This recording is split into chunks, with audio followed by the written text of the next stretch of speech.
বন্ধুরা, আজ আমি আমার এই ভিডিওর মাধ্যমে মাধ্যমিক ইতিহাস 2025 সালের শিক্ষার্থীদের জন্য 100% কমনযোগ্য 8 নম্বরের গুরুত্বপূর্ণ প্রশ্ন নিয়ে আলোচনা করব। বন্ধুরা, ভিডিওটি শুরু থেকে শেষ পর্যন্ত দেখতে থাকো।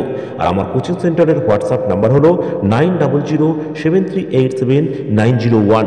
এখানে দশম থেকে স্নাতক শ্রেণীর বিভিন্ন বিষয়ের উত্তরের পিডিএফ পাওয়া যায়। যাদের প্রয়োজন হবে স্ক্রিনে দেওয়া নাম্বারে হোয়াটসঅ্যাপের মাধ্যমে যোগাযোগ করতে পারবে। তো চলো আমরা ভিডিওটি শুরু করি। আগের 3টি 8 নম্বরের প্রশ্ন পড়ে, যার মধ্যে একটি প্রশ্নের উত্তর করতে হয়। এখানে অনেকগুলি প্রশ্ন দেওয়া রয়েছে, তার মধ্যে পাশে স্টার দেওয়া রয়েছে। যে প্রশ্নে যত বেশি স্টার দেওয়া রয়েছে সেই প্রশ্ন তত বেশি গুরুত্বপূর্ণ।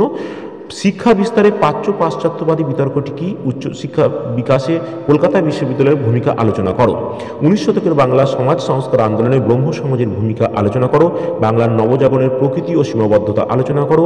নীলবিদ্যের কারক, বৈশিষ্ট্য এবং গুরুত্ব লেখো। মহাবিদ্যের চরিত্র, কারণ, ব্যর্থতার কারণ উল্লেখ করো। বিজ্ঞান চর্চায় বসু বিজ্ঞান মন্দির ও কলকাতা বিজ্ঞান কলেজের অবদান উল্লেখ করো। বাংলার কারিগরি শিক্ষার বিকাশে সংক্ষিপ্ত বিবরণ দাও। মানুষ, প্রকৃতি ও শিক্ষার সমন্বয় বিষয়ে রবীন্দ্রনাথের চিন্তার সংক্ষিপ্ত পরিচয় দাও। বাংলায় ছাপাখানার ব্যবসায়িক উদ্যোগ সম্পর্কে সংক্ষিপ্ত আলোচনা করো। 20 শতকে ভারতের কৃষক আন্দোলনের অগ্রগতি ব্যাখ্যা করো। ভারত ছাড়ো আন্দোলনে শ্রমিক ও কৃষক শ্রেণীর ভূমিকা আলোচনা করো। 20 শতকে উপনিবেশিক বিরোধী আন্দোলনে বামপন্থীদের ভূমিকা লেখো এবং সশস্ত্র বিপ্লবী আন্দোলনে নারী সমাজের বা নারীদের ভূমিকা আলোচনা করো।